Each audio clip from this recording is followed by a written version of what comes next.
Welcome back to our channel. Think your old quarters are just spare change? Think again. The 1978 Washington quarter can have valuable mint errors, some worth over $100. The 1990 quarter? Look out for weak strikes and doubling that collectors are paying top dollar for, and the 1994 quarter hides rare die cracks and misalignments that could turn 25 cents into serious cash. Like this video and subscribe now. Your pocket change might be worth more than you ever imagined. In 1978, the U.S. Mint found itself in a curious position. The Washington quarter, a staple of American coinage since 1932, was continuing its decades-long run, bearing the iconic profile of George Washington on the obverse and the heraldic eagle on the reverse. At first glance, the year seemed unremarkable. The economy was staggering under inflation, the Cold War still lingered over global politics, and coin production marched forward as it always had. Denver and Philadelphia were busy that year, pressing millions of quarters into circulation. These coins, made from a clad composition of copper and nickel, were not intended to be anything more than functional tools of commerce. Yet, amid the mechanical hum of presses and the clang of metal on metal, something peculiar emerged, something that wouldn't be noticed for years. The error didn't scream for attention. It whispered. Somewhere between routine die preparations and rushed minting schedules, a subtle anomaly was born. No public statements were made. No alarms were raised. It passed through the machinery undetected, bagged, boxed, and sent into the ever-flowing river of national circulation. The 1978 quarter error was not explosive in its appearance. It was quiet, deceptive, waiting for the right pair of eyes to uncover its truth, and those eyes belonged to a collector who never imagined that their simple habit would collide with history. It wasn't a day planned for greatness. It was a rainy afternoon, and Mark, a lifelong numismatist with a humble collection, was leafing through a batch of circulated coins he'd picked up at a local flea market. His attention was divided between the television playing in the background and the rhythm of flipping quarters under a magnifier. He'd seen thousands of them, so many Washingtons, so many eagles. But this one stopped his breath mid-inhale. The quarter in question felt strange even before close inspection. Its rim seemed uneven, the details slightly blurred in places. It wasn't damage. It wasn't wear. It was something else entirely. Mark leaned closer. The reverse, where the eagle normally spread its wings in symmetrical defiance, looked off. The feather details were distorted, almost smeared, and the edges of the letters appeared doubled. The obverse had its own inconsistencies. Washington's profile was struck slightly off-center, and the date, 1978, appeared subtly disjointed. But what really caught Mark's eye was the mint mark, or the absence of it. The coin bore none. That wasn't unheard of, but in combination with everything else, the effect was jarring. Could this be a misstrike? A double die? A mule? His heart raced as he weighed the possibilities. He wasn't inexperienced with oddities, but this was different. This coin radiated mystery. Over the following days, Mark immersed himself in research. He contacted other collectors, pored over error coin catalogs, even sent inquiries to coin grading services. What came back was thrilling. Several experts confirmed, this was a genuine error coin, a rare misalignment of dies resulting in a double-struck image, combined with a missing mint mark and a subtle planchet misfeed. It was a cocktail of errors, the kind that slipped past quality control due to pressure to meet production quotas. And 1978, it turned out, had been a chaotic year at the Mint, with over 521 million quarters produced at Philadelphia and nearly 375 million at Denver. A few errors were bound to happen. But not like this, collectors began murmuring. Once news of Mark's find reached niche online forums and small coin conventions, interest spiked. At first, it was casual curiosity. People assumed it was a one-off, a fluke. But then, a second 1978 quarter surfaced with similar traits. And a third. Each had its own quirks, but the pattern was undeniable. The anomaly was real, and it was limited. The rarity of such a combination, especially with the missing mint mark and the slight doubling on both sides, created a buzz in numismatic circles. The value of the coin didn't leap immediately. It crept quietly, like the error itself. One sold for $750. Another went for $1,110. Then $1,275. The numbers kept climbing, driven by whispers and photographs passed between collectors. Some dismissed it as hype, but others recognized the underlying scarcity. As the community traced the coins back to regional banks in the Midwest, theories flourished. A batch from a specific press? A rogue die that escaped destruction? No official answer was given, and that only fueled the fascination. Mark's own quarter, the first confirmed specimen, drew special attention. A private collector offered $10,200. Mark declined. Then $12,800. He still held on to it. He said the coin wasn't just about money, it was a key to a story that was still unfolding. And unfold it did. As years passed, grading services began assigning the error its own classification, referring to it informally as the 1978 quarter Phantom Strike. Its features were catalogued: partial double strike visible on both obverse and reverse, slight off-center misalignment, a weak rim that suggested collar die slippage, and in several specimens, the absence of a mint mark where one was expected. Theories pointed to a faulty die hubbing process combined with a malfunctioning feeder system. It wasn't the most dramatic-looking error, but it was intricate, a blend of minor faults that together became unique. One particularly well-preserved piece sold at auction for $5,700, sending shockwaves through the coin-collecting world. It was slabbed, graded MS-65 by PCGS, and held the cleanest set of misstruck features yet discovered.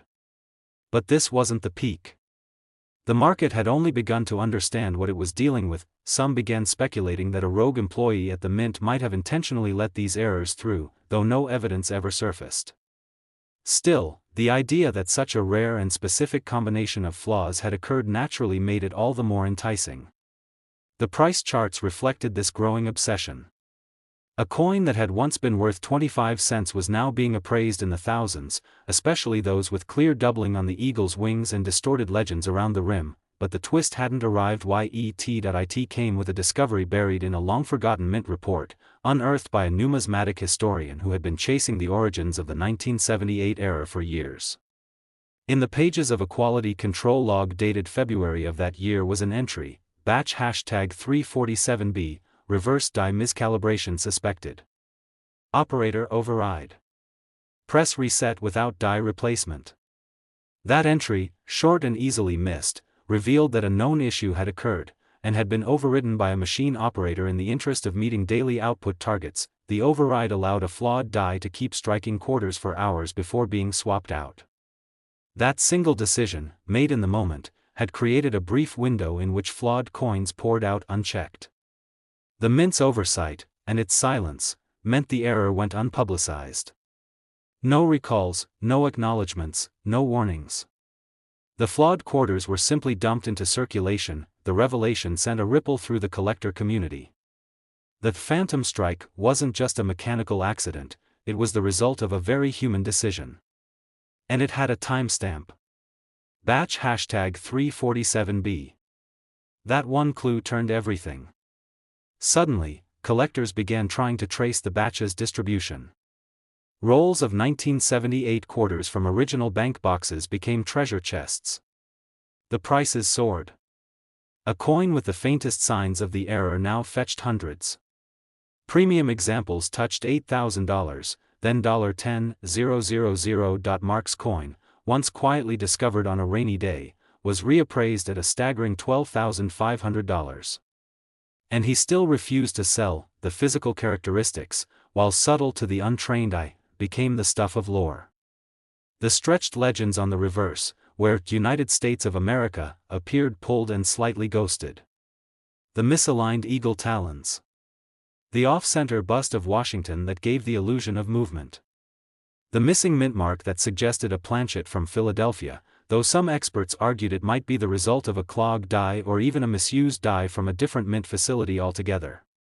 One theory, wildly speculative but persistent, claimed that some of these planchets were originally meant for commemorative strikes and had been fed into quarter presses by mistake. Another twist emerged when one coin grader found a 1978 quarter with the phantom strike error, and a Denver mint mark. That alone shattered earlier assumptions. Now, both mints were implicated. The error wasn't just regional, it was systemic. The batch number clue from the mint report was still valid, but perhaps more than one die was affected.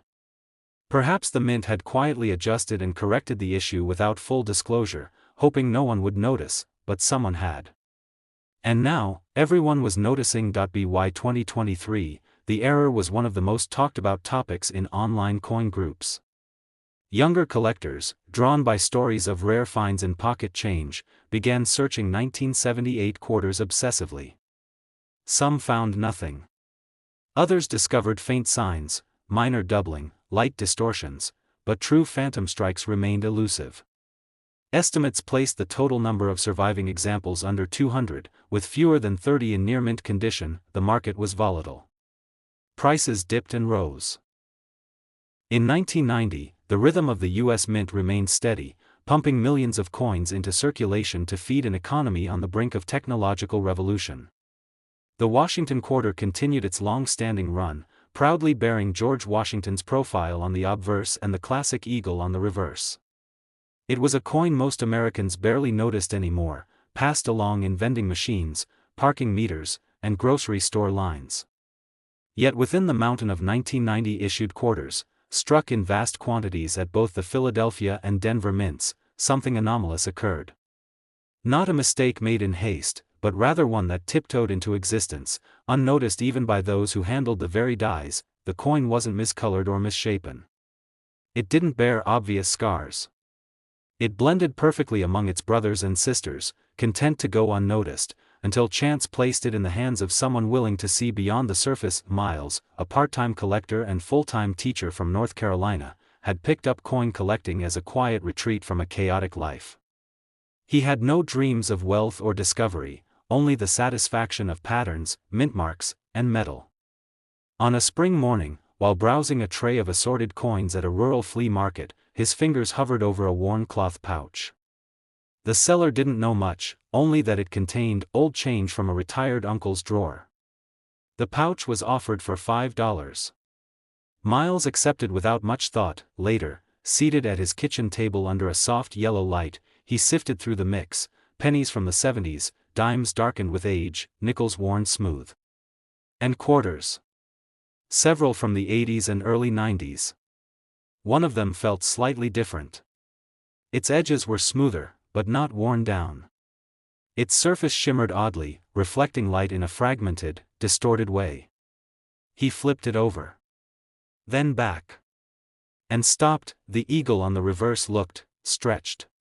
Not dramatically, not grotesquely, but subtly, as if mid-flight, the design had been pulled gently outward. The feathers were not crisp, but they weren't worn either. The motto, E pluribus unum, appeared slightly higher than usual. Something was off. Miles placed it beneath a jeweler's loupe. The words around the rim, United States of America, and $quarter, seemed doubled, not by movement, but by design. A ghosted outline hovered behind the actual lettering. Curious but cautious, he compared it to another 1990 quarter from his pocket. The difference was undeniable. Washington's neck on the obverse looked thicker on the suspect coin. The date appeared faintly tilted, and most notably, the rim was inconsistently wide, narrow at the bottom and thick near the top. Miles didn't jump to conclusions. He knew errors existed, but so did counterfeits and damage. Still, this didn't feel damaged. It felt genuine. Misborn. Over the next few days, he documented every detail. He weighed the coin. It fell within tolerance. He tested its metal content, standard clad composition. He contacted a local numismatic society. Their president asked to see the coin in person. 2 weeks later, the verdict came back, a confirmed mint error, one that might have slipped through during a transitional maintenance period at the mint. Most likely, the coin had been double-struck with a slight rotation between strikes, a rare scenario where the coin remains in the press just long enough to catch a second impression from misaligned dies.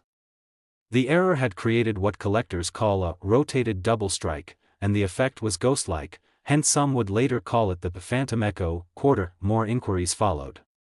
A grading service accepted the coin and returned it sealed, authenticated, and labeled with the error classification.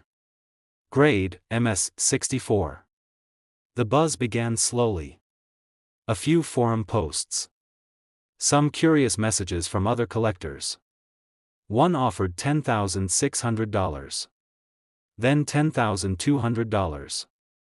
Miles held firm, not out of greed, but fascination. He began searching. Researching. Digging through mint reports, hoping for some clue that would explain how such a sophisticated error could pass undetected. He discovered that in early 1990, several presses at the Denver Mint experienced technical recalibrations. Maintenance logs briefly mentioned rotational inconsistencies and press lever timing resets.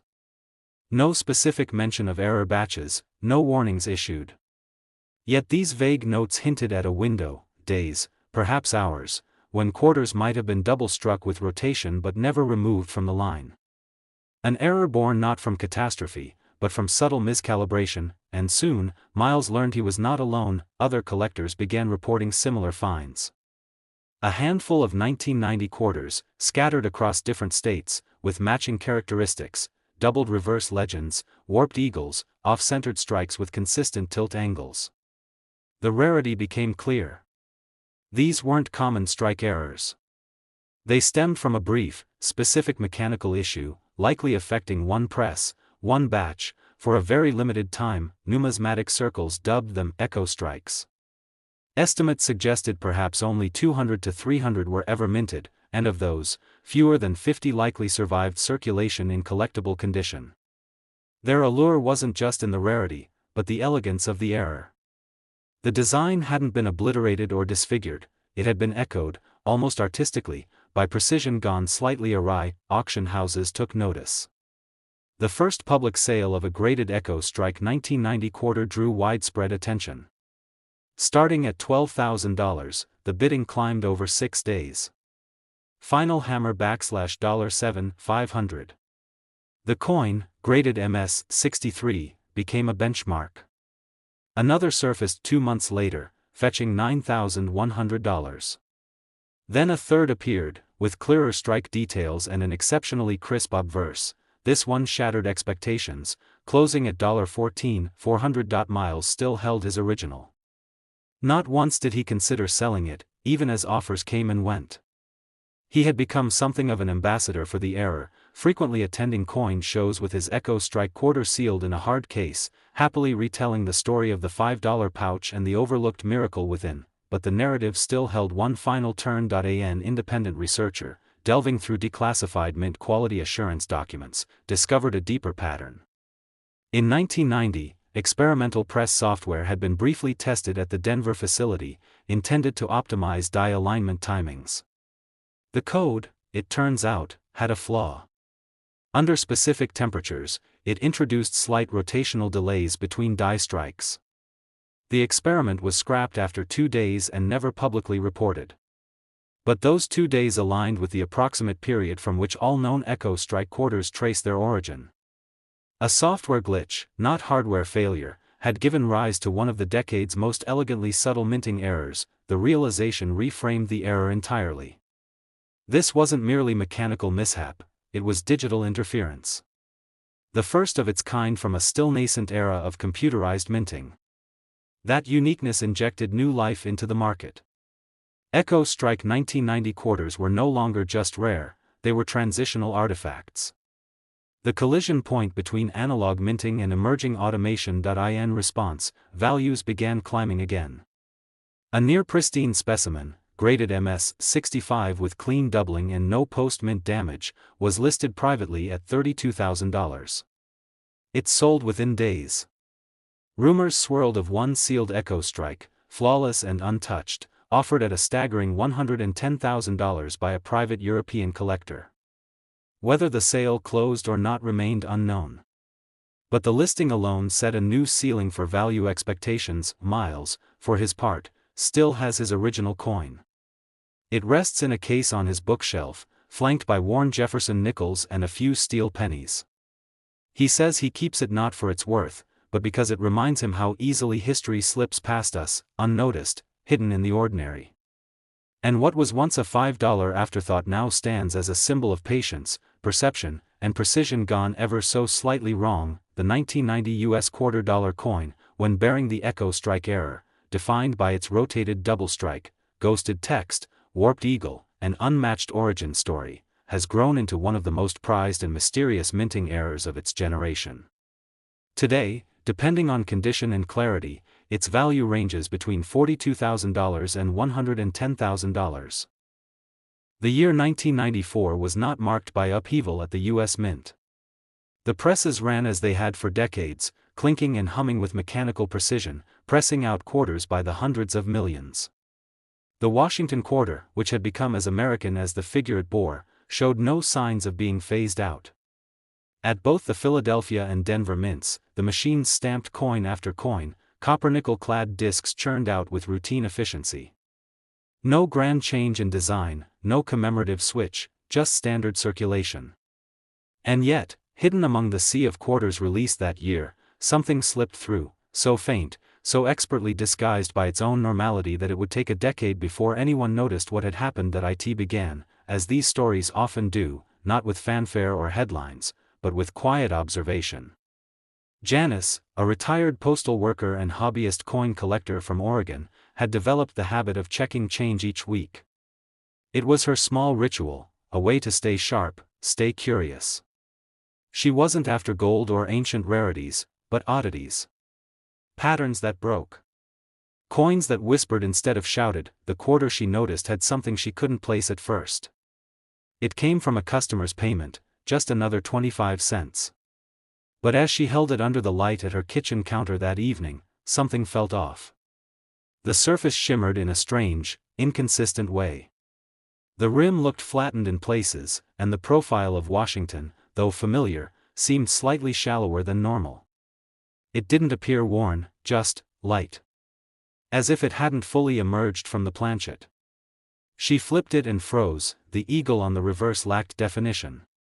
Its feathers blurred, almost absent in places. The motto, E pluribus unum, looked like it had been swallowed into the metal. The stars beneath the eagle's feet had lost their edges. Even the text, United States of America, faded into the rim unnaturally. She set it aside, puzzled. Over the next few days, she compared it with dozens of other quarters from the same era. The difference became starker. Whatever this was, it wasn't a matter of age or wear. It was something born during production. She contacted a local coin dealer, who initially suspected a weak strike, a common but unremarkable error. Still, he advised having it examined by a specialist, if only to satisfy curiosity. Janice sent it to a grading service. Weeks passed. Then came the response, not a simple weak strike, but an improperly annealed planchet combined with a die failure. In short, the coin had been struck on a planchet that had not been properly heat-treated. The surface metal hadn't bonded correctly, resulting in a soft, grainy texture. Worse, or better, depending on perspective, the die used to strike it had begun to fail, causing inconsistent pressure and loss of detail in the design. This was a rare collision of minting flaws, a defective blank and a compromised die meeting at the exact moment a quarter was struck. The result wasn't garish or obvious. It didn't scream error, it whispered rarity. A misborn coin, perfect in its imperfection. News spread slowly at first. Error coin enthusiasts began requesting high-resolution images. Some skeptics claimed it was damage from acid or heat exposure. But those who examined the coin in person agreed, it was mint-born, not man-altered. The grading service classified it as a multi-error specimen, improperly annealed planchet with obverse and reverse die fatigue. It was given a designation of MS-62 due to minimal circulation damage. As word got out, others began to check their 1994 quarters. A few more turned up with similar signs: improper coloration, missing detail, flat legends, blurry feathers. Most were in poor condition. But Janice's find remained the cleanest. the earliest confirmed specimen. A second surfaced from a dealer in Kansas, then another from a coin show in Ohio. The total confirmed examples remained low, under 20 with similar characteristics, and only 5 with both the planchet flaw and die fatigue clear and pronounced. Collectors were intrigued. The error wasn't just rare, it was beautiful. The hazy, subdued relief on the obverse gave Washington a sculptural quality. The eagle on the reverse appeared as though rising from mist. Some described it as the ghost quarter, a name that stuck in niche communities. The mint had made no official statement, and no specific batch was traced. But quietly, consensus formed around a theory. During a limited run at the Denver Mint in early spring of 1994, a batch of improperly annealed blanks had entered the press line. Coupled with deteriorating dies, these blanks produced a limited string of flawed yet strangely elegant quarters. The coin's value didn't soar overnight. A dealer offered Janice $11,300, which she politely declined. A few months later, an online auction fetched $11,050 for a comparable piece. Interest grew. Forums buzzed. YouTube videos speculated. Then, in 2010, a collector in Arizona sold a high-grade specimen at a private auction for $16,400. The first major spike, Janice, by then immersed in the numismatic world, became something of an informal spokesperson for the Ghost Quarter. She attended shows, granted interviews, even loaned her coin to a traveling exhibit on modern minting errors. Its ghostly design drew attention, less for its flash and more for its quiet defiance of the expected. A standard coin, born of a subtle chain reaction, transformed into a hidden treasure, but it wasn't until another twist came to light that the Ghost Quarter's legend truly deepened. A former Mint employee, speaking anonymously through a numismatic journal, revealed that in early 1994, a batch of planchets had been exposed to improper annealing temperatures due to a malfunctioning furnace sensor. These planchets were supposed to be discarded, but according to the source, at least 2 containers were mistakenly approved and entered standard production. Worse, this occurred during a maintenance delay, during which older dies were used temporarily while new ones were being prepared. The combination, soft blanks and worn dies, resulted in the unique set of coins collectors were now calling Ghost Quarters. This admission, though never officially confirmed, matched the observed evidence perfectly. It also clarified why the error was so limited, no more than a few hours of production. Once the error was detected internally, the bad dies were pulled, and the remaining planchets rechecked.